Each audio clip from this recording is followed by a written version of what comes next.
इसलिए हम उसकी रजा में अगर संत चाहें तो कुछ का कुछ कर सकते हैं, लेकिन क्योंकि उसके हुक्म में हम दखल नहीं देते।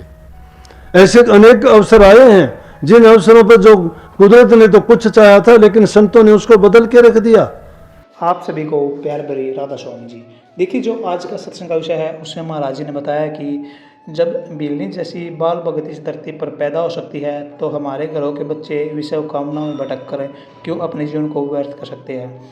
और महाराज जी ने बताया कि हम जैसा चाहेंगे वैसे ही बच्चे बन जाएंगे, इसलिए हमेशा हमें अपने बच्चों को अच्छी परवरिश, अच्छी शिक्षा देनी चाहिए। और साथ ही महाराज जी ने बताया कि जो इंसान गुरु के वचनों पर चलता है, जो इंसान गुरु पर आधारित होता है, गुरु पर सब कुछ उसका कुर्बान होता है, उस व्यक्ति के जीवन में कभी कोई दुख नहीं आ सकता। गुरु हमेशा उसकी रक्षा करते हैं, उसकी संभाल करते हैं। और साथ ही महाराज जी ने बहुत प्यारी प्यारी बातें सत्संग में बताई है जो हमारे दैनिक जीवन के लिए बहुत ही ज़्यादा लाभकारी होती है।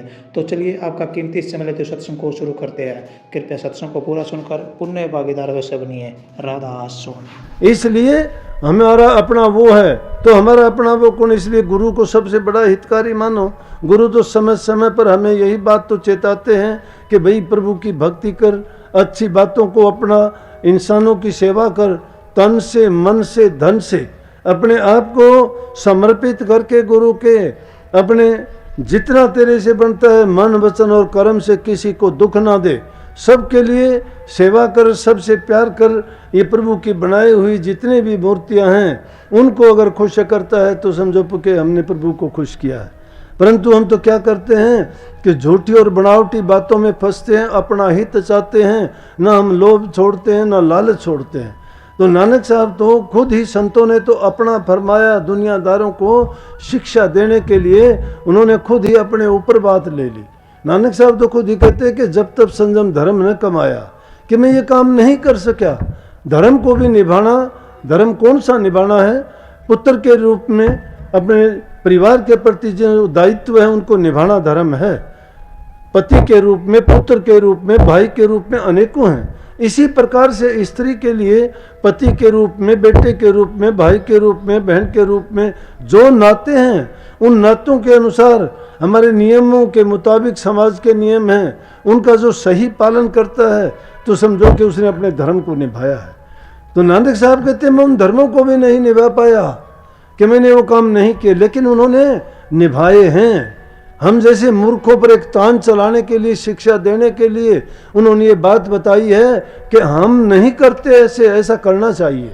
वो कहते हैं हमें ये करना चाहिए, और कहते हैं कह नानक हम नीच ही कर्मा, ये भी नहीं, वो भी नहीं करते, कोई बात नहीं, हमने तो नीच कर्म किए हैं। जितने बदी के कर्म थे, जहाँ जिसको कोई सिखाने वाला नहीं, बताने वाला नहीं, जितनी बुराइयां थी उन बुराइयों को हमने सीख के और उन बुराइयों को करने लग गए। इसलिए कहते हैं कि हम नीच ही कर्मा, शरण पड़े कि राखो शर्मा। कि हे सतगुरु, हे मालिक, मैं आपकी शरण में हूँ, इसलिए मेरी सहायता करो, मेरी मदद करो और मुझ गरीब को संभालो। जब इतनी दीनता जीव में आ जाती है कि हम दीनहीन और गरीब बन के जब संतों की शरण में जाते हैं तो संत हमें अपना लेते हैं और वो छिन की भी देर नहीं लगाते, हम ही सभी कर्मों को धो डालते हैं। लेकिन शरण लेना बड़ा कठिन है। उससे पहले हमें अपनी आदत को बदलना पड़ेगा।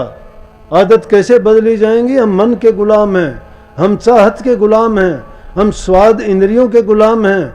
हमारे अंदर हर प्रकार के अवगुण और दोष क्यों भरे गए कि हम अपने ही हित को चाहते रहे हमेशा, और उस थोड़े से समय के सुख के लिए, अगर कोई जिह्वा का स्वाद है तो थोड़ा सुख के लिए है, यहाँ से ढलने के बाद मिट्टी हो जाता है, कितना ही स्वादिष्ट क्यों न खाओ। या दूसरे भी जितने भी चीज़ें हैं वो सब की सब चीज़ें हमने क्या की कि सब की सब हमने ये स्वाद के लिए, अपने आनंद के लिए, अपने सुख के लिए उन भोग्य पदार्थों को भोग के उसके बदले में जो चीज़ बर्बाद की उसको हम समझ नहीं पाए कि इसके बदले में हमने क्या खो दिया। जब हम प्रभु की भक्ति नहीं करते हैं, जीवन के मूल्य को नहीं समझते हैं, जो भी पल, जो भी समय हमारा बिना प्रभु के नाम की याद में गुजरता है, समझो हमने वो कीमती समय बेकार वाद ऐसे ही गंवा दिया, बेकार में कर दिया। उस समय को या हर समय को पल पल में उस प्रभु की याद हमारे हृदय में बनी रहनी चाहिए।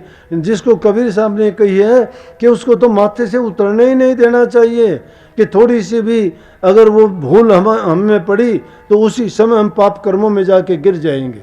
तो उसको क्या कहा, गुरु कहा। गुरु को हम ज्ञान क्यों कहते हैं? हम कहते हैं कि गुरु नाम समझ का है, ज्ञान का है। तो ज्ञान क्या है कि वो ज्ञान अगर गुरु की दी हुई शिक्षा हमारे माथे पे रहती है, हमारे दिल में रहती है, तो हम भटकते नहीं हैं। याद आ जाती है कि गुरु ने हमें पाबंदी लगाई है कि हमें ये नहीं करना चाहिए, लेकिन हम भूल जाते हैं। जब ऐसी भूल पड़ती है तो समझो कि हमने अपने आप को ही बर्बाद कर लिया, अपने पैरों में खुद कुल्हाड़ी मार ली हमने। इंसान अपना बुरा खुद करता है और अपना ही बुरा करके वो खुश भी होता है, सोचता है कि मैंने बहुत अच्छा काम किया है, लेकिन उसको परिणाम का नहीं पता। तो इसलिए अगर तुम दूसरे का अहित करते हो, चोरी करते हो, ठगी करते हो, बेईमानियां करते हो, किसी की निंदा करते हो, चुगली करते हो, तो तुम क्या करते हो? तुम अपने आप में जहर भरते हो, अपने हृदय में ऐसी फसल को उगाते हो कि जिसका फल कभी भी अच्छा और मीठा नहीं हो सकता। उसमें वो अग्नि पैदा होती है जो तुम्हें ही भस्म और बर्बाद करती है, कभी सुखी नहीं रहने देती। समता का बीज अगर हृदय में बो लेते हो, क्योंकि तुझ में राम, मुझ में राम, सब में राम समाया, सबसे कर लो प्रीत, जगत में कोई नहीं पराया। पराया कौन है यहाँ पे? सभी उसी की तो हम संतान हैं। सब में वही चीज तो वास करती है, उसी के सहारे सब हैं। लेकिन दुश्मनी क्यों? ये प्रतिस्पर्धा क्यों? अपने अपने लालच के लिए, अपने स्वार्थ के लिए, अपने हित के लिए, अपने लोभ के लिए हम दूसरे लोगों का अहित करते हैं, लेकिन उसका परिणाम जो बनता है वो हमें भोगना पड़ता है, बहुत बुरा होता है। इसलिए इंसान अगर ये चेत ले कि जो मैं करता हूँ ऐसा अगर मेरे प्रति भी होता तो मुझे भी दुख होता, तो किसी का दिल दुखाना सबसे बुरी बात है। किसी का दिल ना दुखाओ, दिल हम दुखाने से वो हमें बद दुआ देगा, वो बद दुआ बर्बाद करके रख देगी। इसलिए हमें चाहिए कि प्रभु के नाम का सुमरण करना। गुरु क्या चाहता है? गुरु कहता है कि 3 चीज मुख्य करके रखोगे, सारे काम करते हुए एक समय निकालो और उस समय में प्रभु के नाम का सुमरण करो।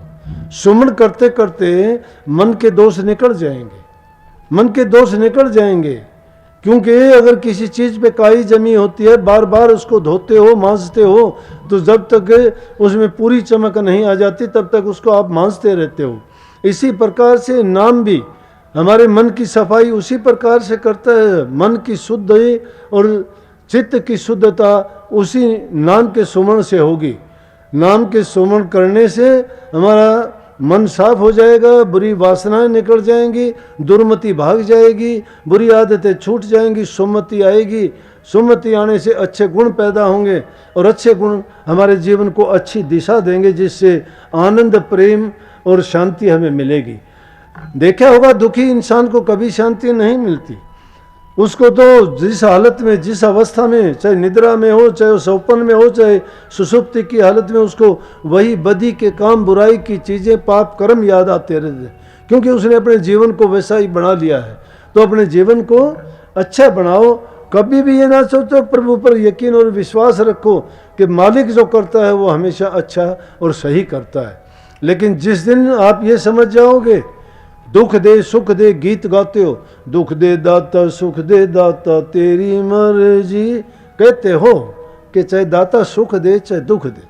अरे दाता ना तो सुख देता है ना दुख देता है। इंसान अपना कर्म खुद करके अपना कर्म बना लेता है। दुख के कर्म करके दुख का भोगी बनता है, सुख के कर्म करके सुख का भोगी बनता है। जो दूसरे को दुख देता है वो अपना सोच लो कि तूने तेरे लिए ऐसा बीज बो लिया, तू दुखी होगा एक दिन, लेकिन उसके लिए इंतजार करनी पड़ेगी। उस मालिक पर यकीन और विश्वास रखो, वो कभी गलत नहीं करता, बड़ा न्यायकारी है।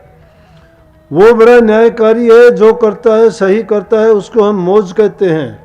उसकी मौज में, और उसको अपने सिख ग्रंथों में लिखा है कि हुक्म, उसके हुक्म में चलना, उसकी मौज में रहना, उसकी आज्ञा का पालन करना, जैसे हालात गुजरते हैं उसी में प्रसन्न रहना, ये समझो कि एक सच्चे गुरुमुख की, सच्चे भक्त की, सच्चे परमार्थी की निशानी है।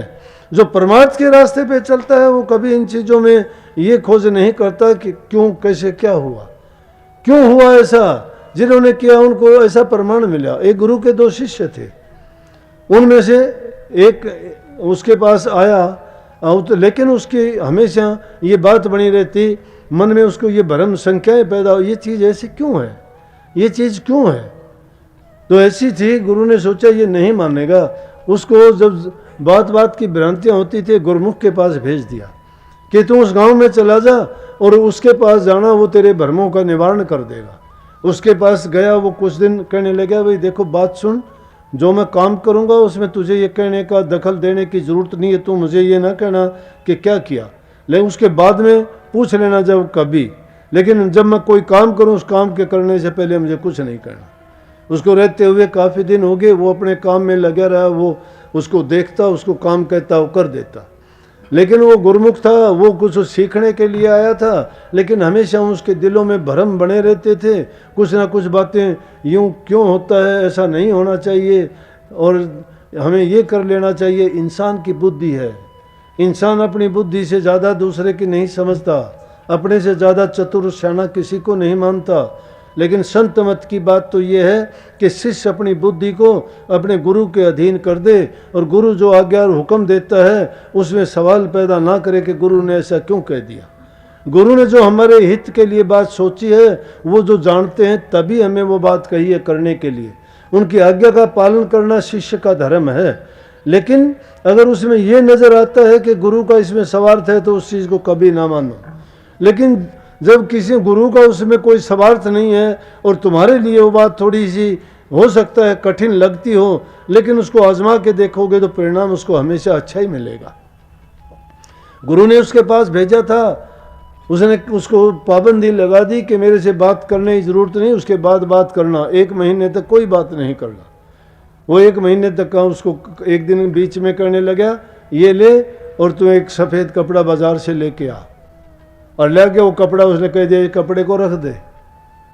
कपड़ा उसने रख दिया, उसकी हिम्मत नहीं हुई कि कपड़ा क्यों मंगवाया था, क्यों रख दिया, किस लिए, क्या करूं, क्या बात है, रखवा दिया। जब 1 महीने से टाइम ऊपर हो गया, उसके लड़के की शादी थी, शादी हुई और शादी का दिन जब था, उससे शादी वाले दिन उसको हैजा हो गया, लड़के को हैजा हुआ और उसको ऐसी वो उल्टियाँ और दस्त लगी कि थोड़ी देर के बाद में उसके प्राण छूट गए।